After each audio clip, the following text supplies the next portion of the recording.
She had this old poster on the wall, and I remember it so vividly. In our terrible kitchen table, there's 3 boys, 3 of us, and we had this yellow sign with black lettering that said, "Whether you believe you can, or believe you cannot, you are right." And the edges of this thing, it wasn't framed, it was like taped to the wall. Like the edges were like frayed, and it was like waterlogged or something. Whether you believe you can or you believe you cannot, you are right. And then, so she just constantly taught that, like, belief in yourself. And I think that kind of goes to this whole surf park thing. Well, this week we have Mr. Cole Cannon with us. Thank you for joining us. And I want to ask you, you're an attorney and a real estate developer. Which came first? Oh, which came first? I was a surfer before I was either of those things. But yeah, I'd say, actually, I was a real estate developer first. My first deal I ever did as a real estate developer, this might have been illegal, but I took my student loan money and I paid architects. So in present company, very appropriate. And I paid some architects to help me do some rendering, some elevations. It was $7,500, which for me as a poor law student was a lot of money. Yeah, right? I thought, man, I want to be on the other side of this professional fee thing. I thought to myself, anyway, first year of law school, I do this transaction. I end up selling it with these pretty pictures I'd paid this architect for, and I made like $230,000. Oh, wow. But for a law student, that was big money, right? Because I paid all my tuition through law school, so I actually had a means to pay my tuition, and it was like this big moment for me. Not saying every deal was that great, but technically I was developing land before becoming an attorney. Wow. And so that was kind of an accident, or did you always have an interest or family interest? Yeah. So without getting too detailed, my mother has an incredible story. My dad left when we were really young. He's back around in the picture, but she was a single mom and she had a choice. Do I go on welfare, or do I try to, make the best of my situation? And she actually went to her college graduation as a 9-year-old, and she got a real estate license, and then that evolved into some land development. And so I would say I learned development from my mother, which is really incredible given her background. I mean, she grew up in a truck driver's family from little old Idaho, Pocatello, Idaho, and again was left destitute. Like the cars were being repossessed, the house was being foreclosed on. It was a bad situation. And she just pulled herself up by her bootstraps. And so she's never given me any money, for the record. But she says, "Cole, if I can do it with my circumstance, like, you have no excuse. You graduated college as, a 22-year-old, like a normal person would." And so she's been an inspiration for me. So I learned that dirt work from my mother. Yeah, incredible. Yeah. And then you pursued education in law. Yeah. I think, believe it or not, I've got this hippie hair. I'm sitting here and I'm building a surf park, but I actually have a pretty conservative side to me, right? Where the risk aversion side says, look, I want to have a family. I do have 6 kids, very proud of that, and a wife. And you always got to take care of the home front. And law degrees are one of those things that I've paid my dues as a lawyer. I've done big trials. I've gone to the Utah Supreme Court. I've gone to the 10th Circuit Court of Appeals. I've argued big cases, big jury trials, still do when I want to.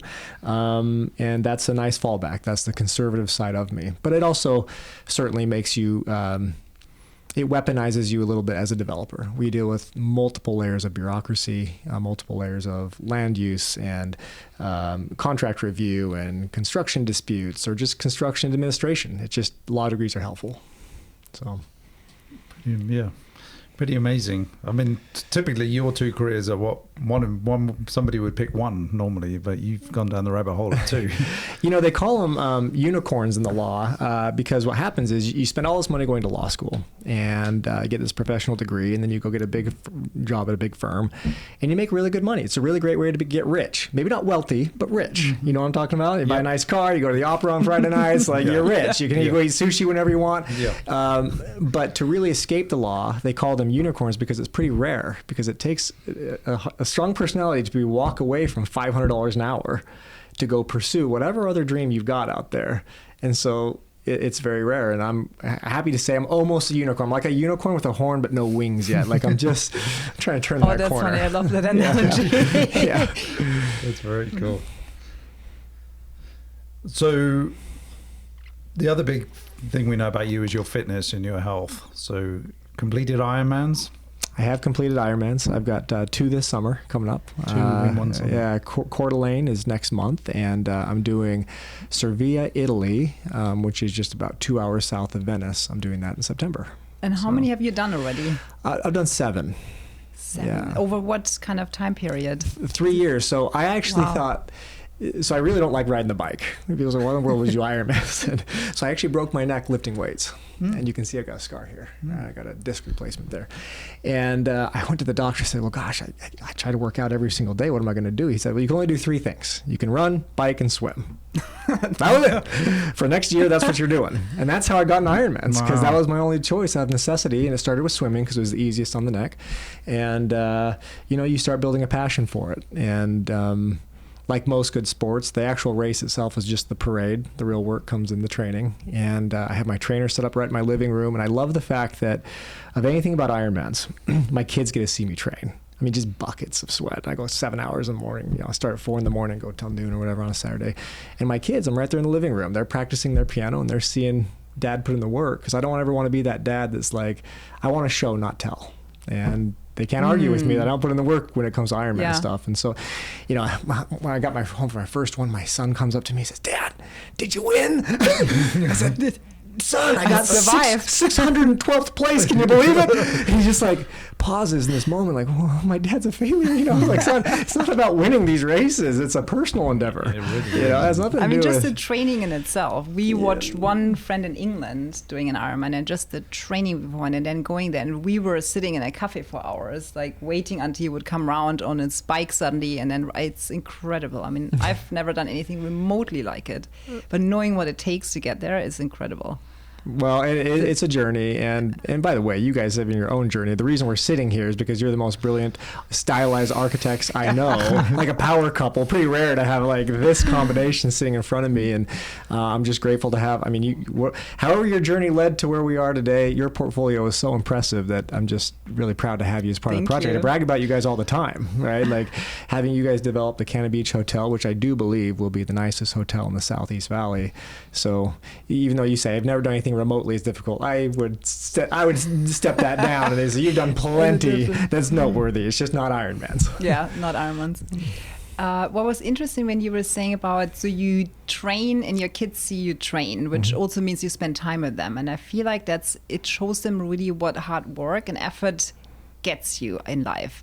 Is that, going back to your story where you were saying about your mom, is that really something that motivated you as well, seeing her grit and her achievement? Is that what's in you, what drives you? Yeah, there's a saying that like, how do I say this? Things are caught, not taught, right? Like you can lecture your kids all you want.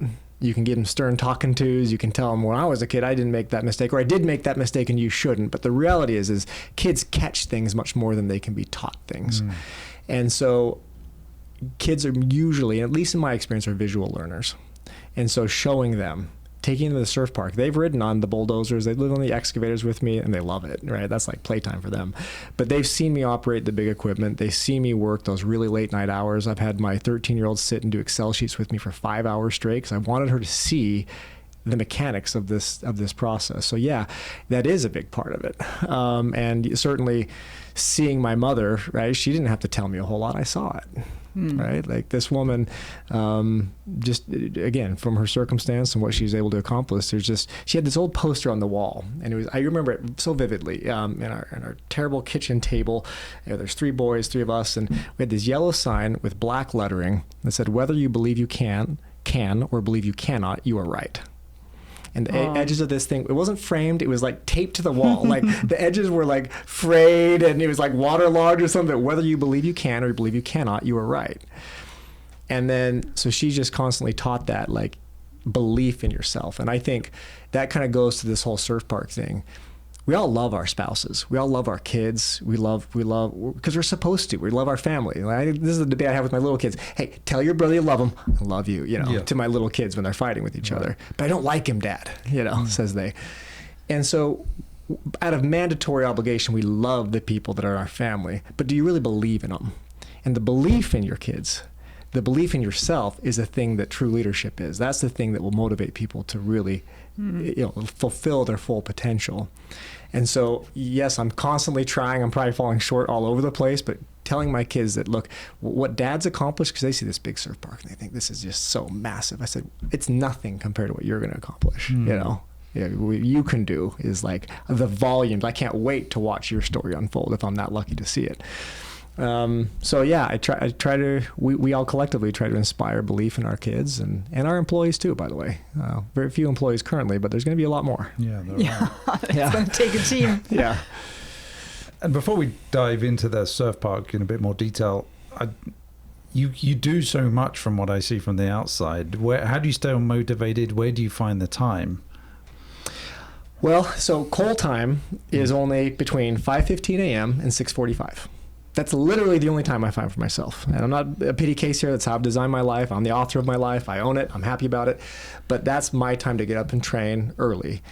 Now 2 of my kids go train with me. They ride bikes and I run. So this morning we ran 8 miles and they were on their little bikes pedaling the whole time. And I can't keep up with them, because they're a little faster than I am on the bike.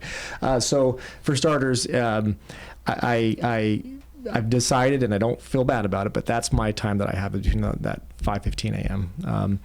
Secondly, I try to be hyper efficient with my time. So unfortunately, when I drive on my way here, for example, I don't ever listen to music in the car. I'd like to, but I'm always on phone calls, always. Unless I have my kids in the car, then I'll listen to music because I want them to not think of me as a dad who just constantly works. Mm-hmm. So just trying to maximize time. The last thing I'll say about that is you kind of have these two, which is worse, right? Maybe I'll ask you guys, which is worse, failure or regret? And I think failure to me is a more tasty pill to swallow than regret. Mm-hmm. And so I've had, getting too personal maybe, but my best friend died last year. My other best friend died senior year of high school. I've just had these situations where I lost a daughter also. Most people don't know that. And so you don't know when your time comes. You don't know when the bell's going to ring. Yep. And so you live every day to the maximum. And that's professionally, that's spiritually, that's financially, that's fitness, that's parenting, that's every category that I can. And it's busy, but I wouldn't have it any other way. Yeah, incredible. And yeah, I've been through phases where I don't push myself anything like you do, but I've gone through phases, but I don't know what it is lately, and I think it's just the bombardment of information in our world, and maybe that's what I need to do, switch off of that. I feel overwhelmed at times. I don't know where to start or turn. It's just like, I know I need to, work on be more consistent with my health and fitness, but it's just this, I seem to be being pulled in so many directions, but I think I'm allowing that to happen to myself rather than, like you said, being the author of your own life. Yeah, it's a conscious choice, and I'm working on it too. So don't, and you're right. This deluge of information and the emails and the texts. I mean, true story. I'm going to pull up my phone here, and I'm going to prove to you. 2,477 texts behind. Text messages. These aren't emails. How you keep These are saying. text messages, right? And so I make that commitment. So at 5:15, I can get up and I can respond to text. But I've made the commitment. I've made the active choice. That's Cole's time. Mm-hmm. Yeah. And I want my kids to come with me. Yeah. But they'll know I'll leave them. At 5:15, if you're not ready to go on that bike, I leave. I go. I put on my headphones or I listen to music with both of them, or the two that are old enough to kind of ride with me at this point. So it is ultimately, it's a choice that we make on how we filter things and how we prioritize things, is because everything will take your attention. Mm-hmm. There's a lot of things vying for it right now. Yeah. It's like, what do you want now versus what do you want most, right? I think that, like we were saying, for me, I can relate to the early morning time. That's how I set my energy for the day. It's like what I focus on first thing and what is really important to me. And if I do that for myself, then I feel like the rest of the day I'm way more focused and I don't feel someone is stealing something from me if I have to focus on other things. So I can definitely relate to that first hour and a half in the morning to really hone in on what's important. And for everyone it's different. For you expressing it's the physical activity, but physical is also mental, because I think working out is a lot to do with mental health as well. And just really, just really knowing what is the thing that drives you then for the rest of the day. So that's 100%. How you start your day is how you finish your day. And so I would, and I do, I talk to my kids about this all the time. My kids don't get to wake up and watch TV or play with their iPads. They get out, they either kick 100 goals on the soccer, they practice piano, they read a book, they go running with me. Like those are their menu that you can pick. Yeah. But that's your choice, right? And I had sons that were running around, I live on a private lake. They'd run 2 miles around this lake, pitch black, 4:30 in the morning, because they just know that's what we do. We don't sleep in, we don't get up and watch our iPads or whatever. And so, totally agree with you. That morning time, it can be so easily polluted. For example, the first thing I do if I wake up and I read the news, That's a big no-no. Yeah. Don't get up and read the news. No. Because guess what? You're not going to do anything about Donald Trump's trial in New York City. Yeah. It's just going to pollute your brain for the rest of the day. Yep. Right? 100% agree with you. Yeah. Mm-hmm. The other thing that I do, talk about priorities. So I have a law firm still, and every day we text each other. I'll just to prove it to you.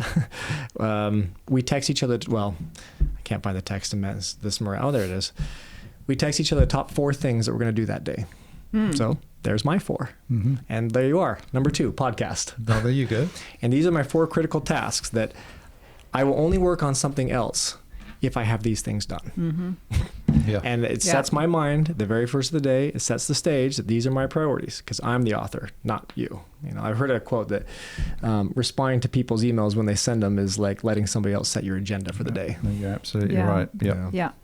I mean, the interesting thing is I feel like we read a really good book in December last year. It's called 10x is easier than 2x. So it's really about if you want to get double the amount or double the success, it's much harder than jumping 10 times. And the key with that is that you focus on the really top priority things, the 3 things that make a difference. Mm-hmm. Often these are the harder things because it's the stuff that's more uncomfortable. It's the stuff you don't really want to go to. It's the stuff you might not really know. So we often, and I really speak more about myself, is I go to the stuff that's a very easy thing to do and it's a little success. I've ticked this box, I've done it, but I know the other stuff is actually what puts you forward. And it's really finding the time and honing in on clarity of what are the 3 important things, and then pushing yourself to just focus on and not distracted with the easy stuff. So I think you reminded me of what I'm trying to it's so to tempting. get to, and seeing what you're achieving with family, law firm, development, personal growth, everything. That's really motivating me to go back to what are my 3 things for the day that really make a difference. And after that, sometimes it's also say, okay, now I'm done, and then everything else can trickle in, but don't get distracted until you've done it. Thank you. Right. Yeah, no, I love it. I need the reminders too, because it is so easy to get distracted. The other pointer I give to myself and my law firm is do the hard one first. Mm-hmm. And for us as lawyers, it's either it's usually talking to opposing counsel, because lawyers, believe it or not, are not all the sunshiny, happy people that I am. They can be grumpy, they can be, cantankerous, whatever. Right. And so you have a hard call with a client, you have a hard call with opposing counsel, schedule that thing first and get that out of your way. And then do the other big things, and suddenly you're out. But if you're dreading it the whole day, I just know this afternoon I've got this really horrible call coming up. Just get it out of the way in the morning when you have energy, when you got still excited about the day. So hard thing first, and then it gets easier throughout the day. Yeah, what do they call it? Eat the frog, isn't it? Or eat the elephant, or whatever it is. It's just like get the hard thing done. I think that's what they say in England, something like that. We eat a lot of frogs in England. So in all of this, we talk about in the industry, there's kind of 6 pillars of wellness, and physical is number 1. And we think about sleep, nutrition, and physical exercise. How much sleep do you get? Not a lot. Now, this is actually, so I take my New Year's resolutions very seriously. Like I hide in a room, and it's like a week-long process, and they're very long and everything else. So I almost made my 2024 New Year's resolution to sleep 7 hours a night, but I knew it was not achievable because I'm averaging like maybe 5.5, 5:15, something like that. But I do recognize that sleep is an area of my life I need to improve on. I think you just read these studies about, early onset Alzheimer's and things like that. And I think people brag about not sleeping like it's a badge of honor. I actually don't. I think that that's a weakness in my routine. But yeah, so right now, 5:15, 5.5 hours of sleep, go to bed at midnight, but I'm always up at 5:15. It doesn't matter if I went to bed at 2 a.m, I'm up at 5:15. There's no sleeping in. I couldn't if I wanted to. My brain just wakes itself up and we go. I never even set my alarm, by the way. That's pretty cool. It just happens. So I would like to make that resolution, but not this year. Maybe after the park's open. We'll remind you. Maybe when I'm sleeping in the comfort of the hotel you guys have built and designed here, then I will be able to do that. We built a cool sleep suite. Yes. Sensory deprivation, everything. There you go. Very cool. So surfing. So it sounded like you said earlier that you were a surfer before you were any of these other developers, attorneys. Why surfing? Yeah, so I'm actually a pretty terrible surfer. And people look at the long hair and they know that I'm developing the surf park, with my partners, of course. And they think, oh, he must be an amazing surfer. I think it's a big letdown for people when I get on the actual board because I'm just not a great surfer. I love the sport. I bought a house in Costa Rica. I've got a place in La Jolla. So I surf a decent amount for what I can. But I'm still from Utah. And last I checked, Utah has no waves. And so I did not grow up surfing. We didn't have the means to go to California to surf, but through law school, I went to USC and then San Diego. So I surfed a lot during grad school. That's kind of when I got into it. Maybe here and there throughout high school, like a spring break with my friends or something. But I just love the sport for lots of reasons. Maybe one of the most is you can't take your cell phone out on the boards easily. They've got these little waterproof pads you can put on your bicep or whatever. But for 30 minutes or 45 minutes, the phone doesn't ring and you don't get the notifications. And it's kind of out of necessity. I mean, even if you have one of those waterproof deals, it's just not easily accessible. So you just get that moment where it's just you and the sunset, you or the sunrise. And again, whether you're actually catching waves or not, being out there and floating around. Like I went to Costa Rica a couple months ago and I went surfing at 5 a.m. and I was out there for an hour and a half. I caught one wave. It was an amazing wave for the record, but that was worth it to me. Yeah. It was such a great morning for me to be out there paddling around, trying to get these waves and just being in this Zen moment all alone. And that's hard to replicate pretty much anywhere else on earth, even in sports. Very true. I used to get it when growing up in England. I used to go fishing a lot, just in the lakes and rivers. And I'd come home and they'd like, "Did you catch anything?" I was like, "No," but it didn't matter. I was just sat there. The anticipation was enough, and then just being sat out in nature was, it's pretty amazing. That's right. Yeah. I mean, it's the water element, really, because what I thought was interesting when we first met with your team and we were talking about the vision for Cannon Beach, the vision for the hotel, one word came up, which was blue health. Mm-hmm. So it's like the ocean, the water. And I think the way you were describing it, it really is health in terms of physical health, mental health. So I think that's, does that blue health, does that resonate with you as well? Absolutely. Yeah, it sure does. And it means a lot of things, I think, in the context of surfing, because you obviously have the physical component. Surfing's not easy. I mean, anybody who's tried it in the ocean, they typically get discouraged because you paddle out there, you're getting pounded by the waves. If you even make it past the wave break, you've done pretty good. Most people would even quit before that. And then you have to try to ride a wave back in. It's very taxing on the body. Like I said, I do Ironman, so I swim a lot. And I did 1 hour on our wave machine when we had it filled up summer of 2021. We were surfing out there in Mesa. Most people don't realize that we've been surfing in Mesa, so it's real. And I couldn't last a whole hour of surfing, swimming back out, surfing, swimming back out. At about 40 minutes, I said, okay, I let some other people go ahead of me because I was just so tired. So there is that actual physical component. And then you have the mental clarity. You talked about the different categories of fitness and the mental clarity of being out there in sort of this quiet, serene moment. In our case, there's going to be some rock and roll playing, so it won't be that serene. But then you have the socialization of it. In the oceans, as a Utahn, it's very intimidating to go out and surf with the Southern California kids who are really good, right? And these kids are 12 years old and 14 years old, and they can come with attitudes, by the way, very territorial. That's my wave, this is my break. What are you doing here? And you don't know any better as a tourist. You just saw waves and you went at it. So one of the socialization societal benefits of these artificial pools is that most people are going to be beginners who surf in these, especially inland empires like Arizona. And so the culture changes a lot from the actual ocean, that territorial, my wave, my break. That culture changes a lot where it's no longer me competing for Ben's wave. That wave that's about to come is my wave. And if I miss it, I go to the back of the line, and then it's your wave. So we're not competing for waves. So the culture is better. Number two, we won't tolerate any sort of, talking down to people on the wave. That'll be one of our codes of conduct. You'll get kicked out. If you talk trash to people, you make fun of people, sorry, we don't endorse that culture around here. You encourage people. You teach them how to do it. You say, better luck next time, or you give them a pointer. Right. And I've seen that because I've been in artificial pools, and I've seen that sort of camaraderie that gets built because it's not competitive in nature in the surf pool. So I think there's that social benefit as well, all which revolves around blue health, which we refer to as the water, of course. Yeah, because with health, when we were talking about the different dimensions of wellness, one is the kind of social aspect, which speaks to community and bringing people together and, like you're saying, learning from each other and motivating each other, and not the competitive side. So I think that's really interesting, because when I think about building Cannon Beach, we always talk about it being multi-generational as well. It's not discriminating age-wise, your abilities, your skill level. So what was your vision when you think about community? Because I think you shared with us at the beginning of the project, you built this for your family, you're building this for your community, you're building this for the state. What's your aspect that drives you in terms of building something for a community and building a community? Yeah, so buckle up. This is kind of a long answer, but I'll do my best to truncate. So again, I'm from Utah.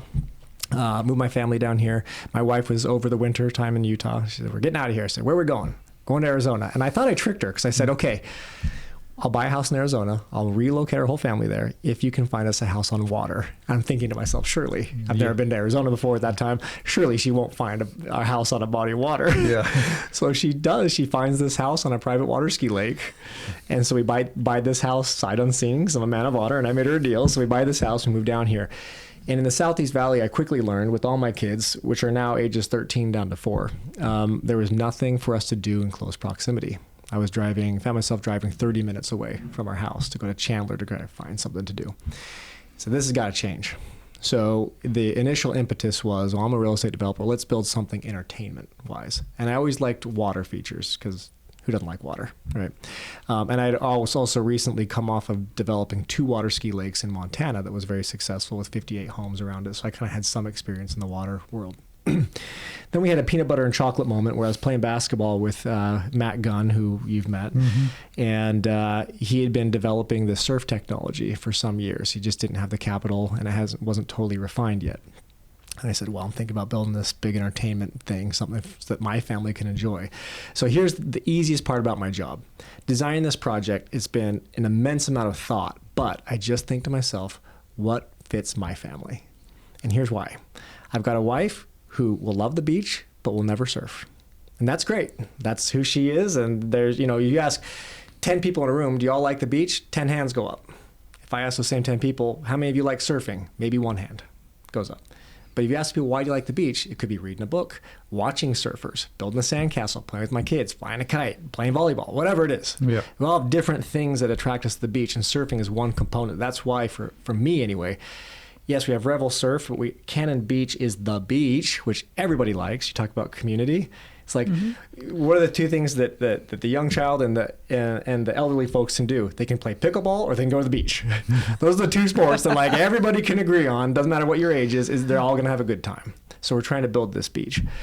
And so Matt had this technology. We since refined that. We're testing it. We're kind of building the airplane as we fly, as you say. And then every decision has been informed by what would my family do, because I like surfing.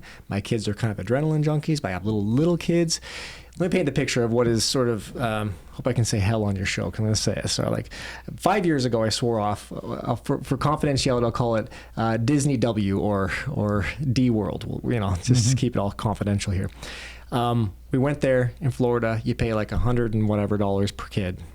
And you go early, you take a tram, you park, pay for the parking, take a tram, then a boat. And then it's like, by the time I got to the park, I was already tired, right? It's hot outside. It ends up raining on us that night. But darn it, no matter how hungry you are, how sunburned you are, how grumpy everybody is, we're staying till midnight for the fireworks. Because darn it, we paid $150 a kid. No matter how stale those churros are or that water we don't want to drink, it's the same food on every. We are sticking to it because that's what we're one for all. And we're going to endure this. And that's a really big commitment to ask of parents. And frankly, it's hard because nobody's totally happy by the end of the day. And the big rides, the little kids are scared of. The little rides, the big kids are bored on. So how do you create a place that genuinely everybody's happy? And that's at least our goal at Cannon Beach. So the picture for me is my wife's going to be doing her thing on the lawn chair, and she's intellectual, so she'll probably be reading a book. I'll be out there surfing. But now my wife is thinking, well, who's going to watch the kids? Well, it's a fully lifeguarded place. We have cliff diving lagoon that has a platform from anywhere from 6 feet for the littlest person up to 26 feet to the daredevil. It's a pretty big range. So all the kids are entertained over there. There's a skate pump track around the corner. There's a unit wave, which is good for teenagers and beginner surfers. And so all of a sudden, we're having a beach experience that my wife doesn't have to worry about our kids drowning, being kidnapped, stingrays, riptides, great whites, her brain, everything's going to happen at the beach. Right. It's always chaos. And I hope that because we represent fairly well the demographic of the East Valley, that other families are going to have that same enjoyment. So in that sense, it was easy to design the park. Yeah, amazing. And when we first spoke to you about it, we didn't really know a lot about them, but then as you start looking into it, they're becoming more popular. And I was trying to understand why, because you said a lot of your demographic are going to be people coming from California, and I couldn't understand why they wouldn't just go to the sea, but it's the consistency of the wave in a short period of time is a big part of it, I assume. That's right. Yeah. That's right. So that was news to me, by the way. I've surfed a lot in Waco, Texas. In Waco, you get a lot of Californians, and there's not a direct flight from San Diego to Waco. They'll go through indirect flights, and they'll stay in little motels, and they'll surf there typically 2 hours a day, 1 in the morning, 1 in the afternoon. And I've interviewed a lot of people, all these Californians who travel. I said, why would you do that? You've got free waves in your backyard. And I'm probably stereotyping, thinking these guys probably don't have tons of money. Certainly some surfers do, but on the average, I think pretty normal people. And the answer is exactly what you just said, Ben. It's the consistency of the wave. What they want to do is go learn that 360, or do that barrel, and then they're going to go back to their home wave and show off to their homies what they learned, right? And the wave consistency is a really big deal. And also the fact you don't have to share a wave with anybody else. It's your wave. Now, you might mess it up and miss it, but that's your wave, and so you're not competing with other people on the same wave. So the amount of board time you get in 1 hour in a pool is like 5 times at least the amount of waves you'll get in nature.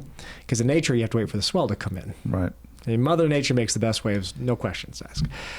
But she's a little inconsistent, right? Yeah. So you got to wait and be patient. In our wave pool, we make a wave about every 30 seconds.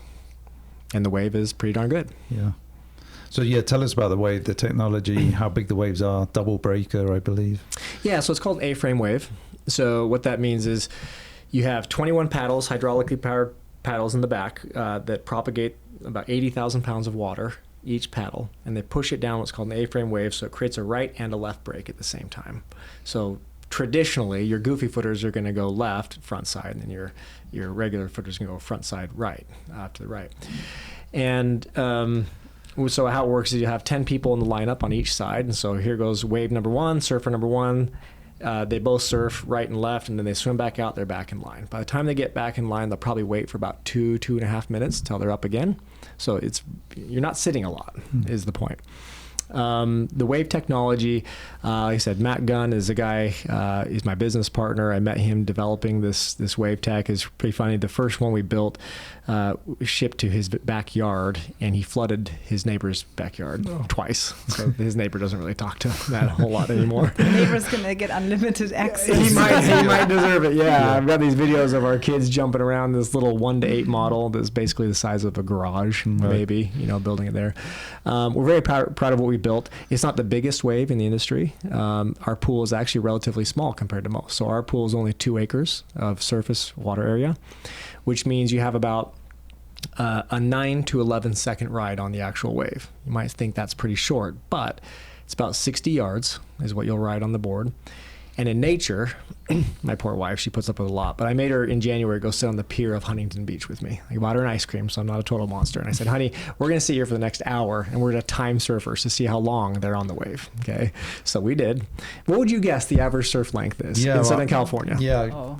Now, when you said it, I was like, that doesn't sound long. And then I started to think about, if I was watching, I assume it's going to be lower than what you're quoting. So it's 7-8 seconds. Pretty good guess. We tallied 6.1 seconds, and that's the only qualifiers where they had to stand up on the wave for more than 2 seconds. So if they fell, we didn't even count it. Okay. So they had to stand up, and that included longboarders who started from the way back. So they were kind of skewing it to be longer, to be honest. So 6.1 seconds in Southern California, and that's in January when waves are typically a little bigger, actually. And so I think our pool is actually every bit as good of a Southern California wave, and frankly a little longer. Now there's exceptions to that rule. You go to Trestles, you go to other places, but we do compete with the actual ocean itself. It's just the difference is ours is perfectly consistent. And we can do beginner hour, we can do it intermediate, advanced, expert, etc. And that's just different size of waves. Yep. Just all has to do with how much you pull that wave board back and forth. Yeah. Incredible. Couple of things about the technologies while we're on it. Most of the technology you see in the world right now is in at least a 4-acre body of water. Ours is 2 acres. And they're using pneumatic pressure, which is air power, big fans, variable drive fans that push air up and down. They operate at, call it 7,000 horsepower. Okay. Our whole system, because it's hydraulic based, is about 650 horsepower. So we're less than 1/10 of the power consumption of these pneumatic systems. And they're all cool. I'm a total wave nerd. Like, I'm not here to cast aspersions on any system. They have their benefits, they have their perks. But one that we're proud of is it is very less consumptive in the power world. And what that matters, if you're not environmentally conscious, if you don't care about that, where it matters, practically speaking, is those pneumatic systems can get really hot and they can overheat and they can melt the parts. They can bend metal. They get so hot. Ours here in Arizona, it's a little toasty last I checked, and we have no problems. Of all the problems we got out in our system, heat isn't one of them. So we're happy about that too. That's especially important here. Yeah. I thought it was interesting that you were touching on less power consumption, because I'm pretty sure on another note you get so many questions about what about so much water in the desert? Where does it come from? Where does it go to? How is this conscious in any shape or form? Because I know your intentions behind this whole project are very conscious and are very like not abusing any resources. So what would you say? How would you explain it? Yeah, it's a good question, and it is the number one criticism we get in the public market. And so it was funny. I was actually interviewed by National Geographic. Oh, really? Yeah, and I'm thinking, why? In this little crappy construction trailer of mine, I'm getting interviewed by Nat Geo, or at least one of their syndicate writers. And they never published the story. I think it's because they were trying to paint the surf park developers as these irresponsible mavericks that didn't care, and we just were spending water at all costs. And when they realized how little water we actually consumed, provably, I was able to give them the studies, the evaporation study, and all that. I just don't think we were a story. We weren't a headline form anymore, so they never ran the story, which is good, right? So for starters, our specific project in Mesa was an alfalfa field before. And so when I bought it, it came with this massive amount of water rights to it. By my math, we're going to consume like less than 10% of the water consumption that field has consumed historically for the last 100 years out there. So we actually are giving water back to the system by just changing its use from agricultural use into, multi-commercial. The actual wave pool itself, it's fully recycled water. So we put it through a very state-of-the-art ozone, UV, chlorinated filtration system, and it turns the water about every 13 hours. So the only water loss we have, the only meaningful water loss we have is evaporation, which is about 4 million gallons a year. It takes about 3 million gallons to fill that thing up. Fun fact, it's about 72 hours for us to fill up our lagoon. And so we have about 4 million gallons of evaporation. And now if you operate from the premise that recreation is important, it is a societal goal that we care about and we're willing to allocate resources to it. Take a soccer field. It's top of mind for me. I got 2 boys that play soccer and they love it. And we just finished tryouts. So the county, or the city in our case, spends lots of money not only in water for these soccer fields, but also developing the soccer fields themselves, buying the land, improving the land, cutting the grass, and putting up these things. So society says recreation is a good thing. In our case, just to give you some perspective, we consume less water than one hole of a golf course. Not the whole golf course, one hole of a golf course. But our throughput of people enjoying that small piece of water is much higher than your average golf course. So here's the math. If you operate from the premise that you have about 250,000 visitors to Revel Surf a year, 4 million gallons of evaporation, and $2.5 million gallons of operational use, the metrics you evaluate that is you have about 40 gallons per user is what you're doing. So 40 gallons per user if you come to the surf park. If you go to a golf course, let's guess. What do you think the average gallons per user for a golf course person is? You're the golfer here. I don't know. I have no idea. 3,300 gallons per user. Wow. So we're 40. That's 3,300 gallons per user. A kid's soccer field could arguably be 1 kid per 7,800 gallons of water. So when you talk about relative water consumption, 40 gallons per user is minimal. It's almost nominal, the amount of water that we use, but trading off to the number of people that it benefits along the way.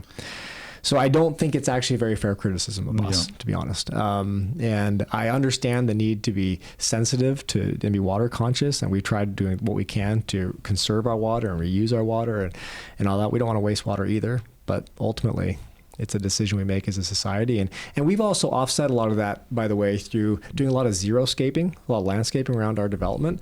Just a traditional commercial development, if they're not conscious about their xeriscaping, they can easily consume more water than we do. And they don't have a surf pool. Yeah, that's right. Yeah. No, all fair points. And I know I've read some comments, and that seems to be the number one, that people are trying to understand how, you can be developing such an expanse of water in the desert. Mm-hmm. Yeah, interesting. But yeah, we're golf courses are plenty in Arizona. We have to make a 17-hole golf course to make up for it. There you go. So apart from the amazing lagoon that we spoke about, we touched on the boutique hotel that we're going to be designing for you. What other components can people expect coming to Cannon Beach? What else is there? Let's not just gloss over the Cannon Beach Hotel that you guys are so brilliantly designing here for a moment, right? That's an important addition to the Southeast Valley, right? When people think of Phoenix and they think of luxury, what do they think? Scottsdale. Mm-hmm. That's right. But guess what? There's a lot of money, and there's a lot of people, and there's a lot of visitors in the Southeast Valley. I live there, I know. The discretionary income is almost on par, almost exactly with Scottsdale residents. So your disposable income, so there's not a meaningful difference in that regard. And people in the Southeast Valley, we love staycations just as much as anybody. And if we can do a staycation that's a little closer, that's great. And so we're trying to create what I think will be, bar none, the nicest hotel in the Southeast Valley. And that's important when you look at the Arizona Athletic Grounds, formerly Legacy Sports Park. The amount of unique visitors they get from Texas, Utah, Nevada, who are coming in for these sports tournaments. The former owners of that would call me and say, Cole, we have two main complaints. Number one, cell phone coverage. And number two, we have nowhere to put these people. And they were sending them currently all the way to downtown Phoenix because that was the first hotel that would have a meaningful pool and a lazy river and things. So I said, can you please build your hotel sooner? They said, we will book your hotel every Thursday to Monday, fully booked with just our people. And so going the extra mile and going out on a limb and saying, okay, partners, investor partners of mine, we're going to build the nicest hotel. We're going to build a legitimate 4-star hotel in this area. And there's a temptation to build a Fairfield Inn and these are great hotels. By the way, I love my Holiday Inn Express with my kids and the free breakfast. Yeah. Big fan. Okay? Yeah. But stretching ourselves financially to go on their limb and say that if you build it, they will come. And honestly, the feasibility studies, you're coming back. They're giving us a bump because we're at a surf park, but not the bump you need to actually build it. Mm-hmm. And that's where that sort of courage has to come in to say we're going to build it, and they're going to come, and they will. Totally believe that. Sorry. So we have this amazing boutique hotel. There's a second hotel, the Marriott, a loft hotel that will be behind that, a little bit more value for the families maybe who are coming in town. I'm sensitive to big families. I don't want to break the bank. I want to be accessible to all sort of social stratas and incomes and things. So you could have, by the way, a very affordable day at the beach with your family. You might not pay for surfing, but you can go hang out at the beach, you can go in the water, feel the tide, you can go in the cliff diving lagoon, like I said, on the skate park, you can rent a cabana for cheap, watch a football game. Every cabana will have a 70-inch TV and a Roku, so you can imagine people watching their football. And by the way, football, I'm talking about English football, like the only, yes. My kids are big soccer, they that's football, okay, you got it. And we call it American football, is the other version. Good, I like it. Yeah. We have a beach grill on site. Surf shop, skate shop, all sorts of stuff, and a host of services, by the way, offered by our tenants. So some of the tenants that are just finished today was a nail salon just finished, a live hydration, which is IV infusion. So you want B12, you want glucose, glutamine, whatever. You can go get IVs there. Ananda Aveda hair salon, so high-end hair salon there. And a lot of wellness tenants are circling right now. Yeah. I can't reveal their names presently, but it'll be a place where there's something for everybody. That was great. I mean, what I love about it is the outdoor activity. And you clearly stated at the beginning how you encourage your kids to be active and outdoor, not stuck on electronic device, and this gives that environment for the whole family to do that. So I think the world needs more of this. We're getting more and more attached to devices, and I think it's really detrimental to society. I don't think we know the impact yet. Right. We're starting to learn it a little bit, Yeah. right? Attention spans are certainly a lot less. I guess none of my kids have phones yet, and they just a quick side story. My daughter joined the marching band. Okay. Every kid in the marching, and every kid in their whole class has a cell phone, and has for like 3 years. And in marching band, you have to see the patterns of where you march around on the field. Well, this poor girl has to print up a piece of paper and she has to walk the patterns. But I think it's building so much character for her to not have that cell phone at this stage. And I'm not here to opine. To everybody their own. Parent as you want to parent. No judgment whatsoever. If you judge me easily on all the parenting or non-parenting that I do. Okay. Yeah. So, but I agree with you. Creating an outlet where kids can be entertained but not have to be on the screens is going to be a big respite for the parents, because again, I can go inside the fences. I know it's a fully fenced in park. I can see everywhere in the park. It's not that big. It's like 4.5 acres of space. I know it's fully lifeguarded. Tons of eyes on this thing. Go kids, be free. Just don't leave the gate. It's the only rule. Yeah. Go hang out. I'll see you in 3 hours. Yeah. And going back to the Disney W situation, that's 12 hours of pain, 15 hours of pain, and a lot of money. At Rebel Surf and Cannon Beach, we wanted to make it so that you wouldn't feel guilty coming for 90 minutes. Come hit your surf, stretch, get a bison burger, you're gone. On your way to work. Or you bring the family, you go play in the sand, you cliff dive for a couple hours. You get some fish tacos, you bounce. Or you just come on date night after you've gone and seen your movie, you get some frozen yogurt and walk along the beach and see some of the fire pits we have set up in the wintertime, and you're gone. It doesn't have to be a 10-hour commitment. No. And the price tag doesn't require you to say, we're staying the whole time because we paid for it. Yeah. What I like about that, often hotels, we talk about, okay, what makes a hotel more attractive for locals as well? It's like, how does a local community want to come to the restaurant and hotel?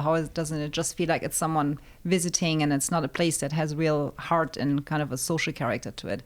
And the way you were describing it is really that. It's like you attract locals as well. It's like people come from all over the States, I'm pretty sure internationally as well. And then there's the local community. And like you're saying as well, it's not just something you have to come for 2-3 nights. It's something you can use as your daily routine, or pick a day in the week where you come to Cannon Beach.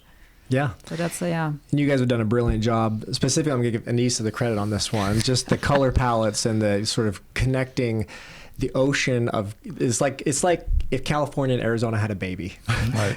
And that baby is the hotel that you guys are designing. I think it's just brilliant work, and so you're making my job super easy. What's interesting on that note is like you were describing earlier how the beach means something different to everyone. Some people it's the water, so some people it's being in the beach, soaking up the sun, playing, eating ice cream. I think when you expressed that to us and when we had the workshop with the team talking about what does the beach mean to everyone, we took the concept and we're really saying, okay, what does it mean in terms of materials and color palettes? What is it if I'm on the ocean watching back to the shore? What's the colors? What's the materials? What's when I'm on the beach in a bright day, I'm sitting under an umbrella, it's a blue sky, it's the sun. What's that color palette? And that's really where that came from, is thinking about what is not the stereotypical thing of a surf hotel? What's not stereotypical California? What is all the things that encompassing a lot of people's thoughts and views and choices, is how can we put that into something together that feels good for everyone? And that's really where that came from. Yeah, again, we pride ourselves on being unique in the surf community, but it's so much bigger than that. Yeah. Right? And people love watching surfers. I mean, that's a great day at the beach. I'll just go, because when I bring my kids, by the way, to California beaches, my kids like never see me surf, by the way, because if I bring my kids, I can't leave them on the beach unattended. So I'm either on the beach with my kids or my kids are at home and I'm surfing alone. Right. So they like never see me surf. They will when the park opens, certainly. But you're right. You know, the beach could mean to the people of Monterey, Northern California, it's these serene water environments, and the people in Southern California, it might be hardcore surfing with rock and roll, and then you have everything in between. Maybe the Baja California person who just wants to have their Bacardi and overlook these waves and never step foot in the water. Yeah. And like it was interesting that you were saying, it's like that marriage between California and Arizona, because what we're always really big on is that to make sure that the project fits into the environment, into the place, that we don't put something into an environment, and especially when it's around water in the ocean, that's not native to Arizona. So for us in the beginning, there was a real thing to find out, okay, how do we make this feel really true to its roots still, and how to be connected to the desert even though there's water. So that was a good challenge. Yeah. So it doesn't feel like it's placed somewhere it doesn't belong, because that's really important. It is. I think I remember in our design charrettes we were having, you were saying, don't make it feel hokey. If you get too California or you try to become, like an amusement park, then it becomes hokey, it becomes cheap. And we don't want that. We want authentic. We want the real 100%. Yeah. And I'm just echoing what Anissa said, and it to be timeless. It wants to reflect a sense of place. It does want to give an essence and a vibe of the beach and a hint to the surf culture, but it wants to stand the test of time. And being hokey or thematic doesn't do that. No. Yeah. We talk a lot about wellness. I can imagine that whether you're peering over the edge of the 26-foot cliff diving or trying surfing for the first time, this is a way of people pushing themselves out of their comfort zone, and that is a part of wellness, of trying something new, growing. Is that something you hope is going to happen at Cannon Beach? Absolutely. Surfing is, like I said earlier, a very difficult sport, but it's kind of like golf. I'm a hack, just like I'm a hack of surfing. I'm a hack of golf. Okay. But you're a golfer. Yeah. You get just enough good strokes that you come back. Yeah. If it was always bad strokes, you just wouldn't come back. You said, this is a sport for rich people, and it takes too much water anyway. I'm never coming back, right? But you get just enough good strokes. And I think that's what surfing is. There's just enough moments of I see it, I can feel it. You ride one good wave like I did in Costa Rica, then you say, I'm coming back. And then maybe next time I'm going to do the intermediate session, or I'll do the expert session eventually. Think about kids. You put a kid on a little 3-foot wave, in his brain or her brain, they are Kelly Slater on a pipeline in Hawaii, in North Shore. Yeah. Especially if they just saw a group of people. So every hour we switch. 80% of the hours will probably be beginner sessions, and then we'll have intermediate and advanced. If a kid observes an advanced hour, say from 5 to 6 p.m., then he or she gets in the water from 6 to 7 p.m., and they ride the little 3-foot wave. In their brains, they're surfing the advanced wave they just saw the big boys doing right before them, right? And I think that's so cool, like to just the imagination that kids have. So yes, it is going to be very aspirational, and that's part of that cliff diving, having that, just building that courage and going higher and higher up. Yeah. That's, to me, that's a big part when we're talking about wellness and well-being. Is like we were saying earlier, it's like doing the difficult stuff and pushing yourself, and then growing, and then really knowing that you make so many other steps that you didn't think you're going to be able to. Let me tell you something cool real quick. So I got approached, I think it was called Operation Surf. So this is it's a nonprofit organization that creates surfing opportunities for disabled vets. So these are dudes with missing a leg, or ladies who are missing both legs. They're just disabled vets. And I've seen these YouTube videos up in Cannon Beach, Oregon, where these people, put the hoodies on, they're out there surfing. And it's so inspiring. I'm like, if this person can surf with no legs or one leg, and they're standing up on a board, like, I got no excuse. So this group approached me and said, hey, could we maybe take some, we don't have a lot of money as a nonprofit, but we would love to get some discount hours. Maybe we'll do it like Tuesday at 10 in the morning. I'm like, you guys are surfing for free for starters. Right. I want every kid in Arizona to see a one-legged surfer. Yeah. Like, you talk about aspirational stuff. Yeah. And if we can do some good, for the veteran community and inspire these other kids, they're like, no excuses, don't ever quit, I'm loving it. So that's the kind of stuff that we're really into. And also, you talk about community. We got approached by an autistic nonprofit, and we'll accommodate them too, with high sensory people where they want to get in the water if it's part of their therapy. It's a world I don't fully understand, but if it helps these kids and we can be a part of that story, we'd love to contribute our resources where we can. That's really great. In the wellness world, wellness is typically, it's fairly elevated. It's for the affluent that can afford it, yet it's, wellness should be sort of right for all. So there's a big push in that world, in that industry, to sort of democratize it and make wellness available for all. So it's really great to hear that you're bringing those aspects and giving those opportunities to people that typically couldn't, say, afford it or wouldn't be exposed to it. Yeah, and going back to sort of the affordability, I'm not going to quote prices today, but I'll just tell you it'll be affordable. All right, meaning to get on the beach. Surfing is expensive. There's no two ways around that. You're going to be over $100 an hour to surf. It's an expensive thing. But we're the only surf pool in the world that I'm aware of that allows non-surfers to get in the water at the same time surfers are in the water. So you picture the big waves are surfing the deep end, if you will, and the surfers are out there hanging out in the deep end. And then the leftover waves at the tide pool, it hits what's called the bird bath, which is the front where the beach entry is. everybody who buys a beach pass, the very affordable access point to Cannon Beach and Revel Surf, is allowed to go in the bird bath. And we think that sort of democratizes this experience. Just like in the ocean, like I'll go stand out there with my 4-year-old and watch surfers. I hold her hand, she jumps around the little tiny 3-inch waves or whatever, and you're watching surfers out there, wishing you're surfing. Just kidding. I love holding my daughter's hand. I would trade the world for it. But that's giving access to even that much of an experience, even if everybody can't afford it. And we'll brainstorm ways to community outreach or underprivileged kids or lower income school districts that we can host for a beach day. We'll look for those opportunities as well. Pretty amazing. So you're getting pretty close to opening, if I'm not mistaken. That's despite what the Instagram commentators have to say about it, we're doing our best. So it's really fun right now at the project because it's for us, it's the easy stuff. It's still a lot of work and it's very hot outside. But when we were burying, take our storm drain, and we did these 12, I think they're 100 feet long and they're 13 feet high, these underground storage tanks for stormwater retention. And then you have your sewer, then your water, then your gas, then your electrical, all the utilities that go under there. We have 26 miles of conduit buried under our site, just to give you some reference point. And so now, this week, our first trees came in. That's exciting for the developer. We paved our retail centers last week, so that's also the finishing touch. That's kind of like the capstone for a developer. When you pave, it's a big deal. We have our pavers going on the pool deck right now. So I was out there talking to Pasquale Sr. and Pasquale Jr., who are laying our tile out there today. And so, yes, we do plan to open this year. I'm hoping to be open to the public in August. But there are some factors that are some out of our control, some in our control. And like I said earlier, it's like we're building an airplane while we're flying. So this technology we patented, but it's brand new. Last time we tested it, we had 8 bays operational. Now we have 21 bays.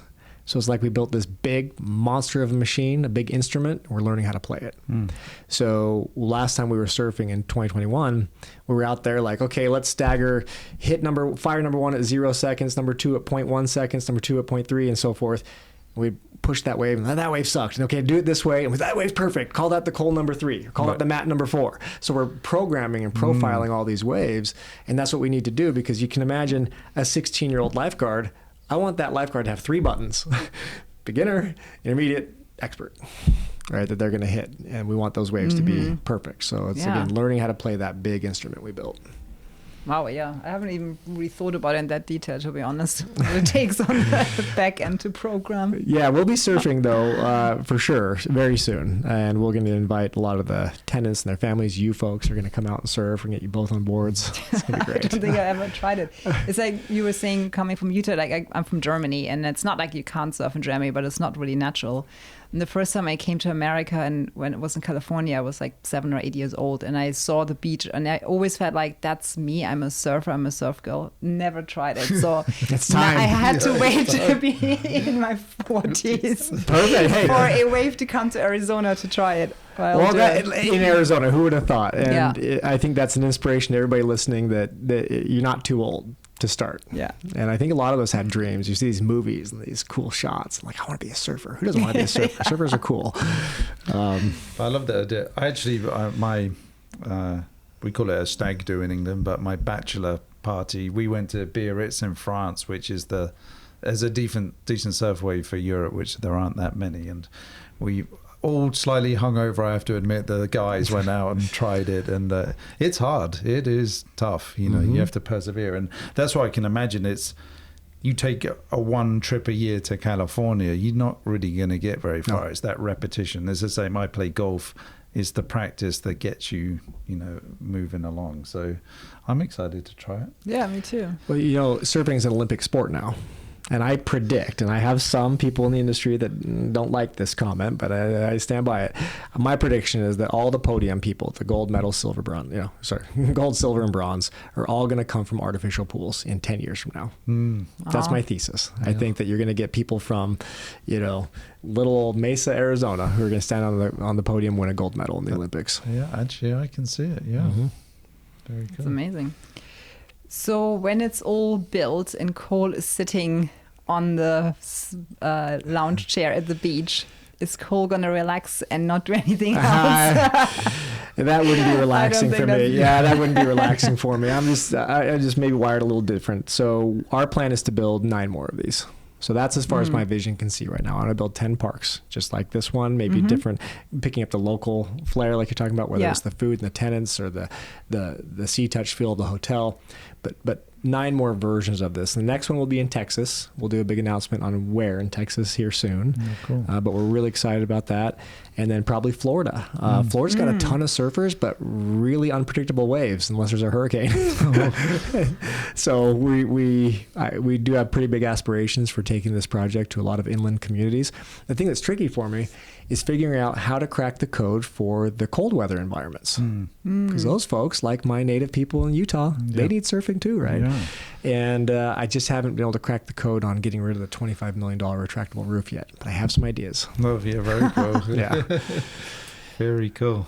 Well, it's been incredible. We're super excited to be working with you, and we love your story and your passion, and it certainly inspires me now to we get up at 5:15 and work out, but just not as consistently as you. So that's it's been good inspiration for me. So thank you for joining us. Yeah, thank you. I'm all round inspired by just the big heart you have as well with everything you do, and you have such a drive, but you do it for so many people, and that's really wonderful. So Well, I want to thank you. That's really amazing. Yeah, I don't deserve all these accolades, but I want to say thank you to you. You're one of the rare breed that really cares about what they do. And I think that's something that's lost, where people have true integrity and true commitment to their art, which is their work. There really shouldn't be, there's that old quote that says, if you love what you do, you never work a day in your life. Well, I love what I do, but it's work. Yeah. So I don't really like that quote very much. But I can tell you guys love and care about what you do. It doesn't take away from the fact it's work that you're doing. But I think that quality and the attention to detail and your willingness to push back on me if I have a harebrained idea, I think takes courage. And it's lovely to see your fingerprints. And I hope your fingerprints are imbued through this whole project. And I have no doubt it's going to be a great legacy for you guys and this Cannon Beach Hotel. So thank you. Thank you. Thank you. Mm-hmm.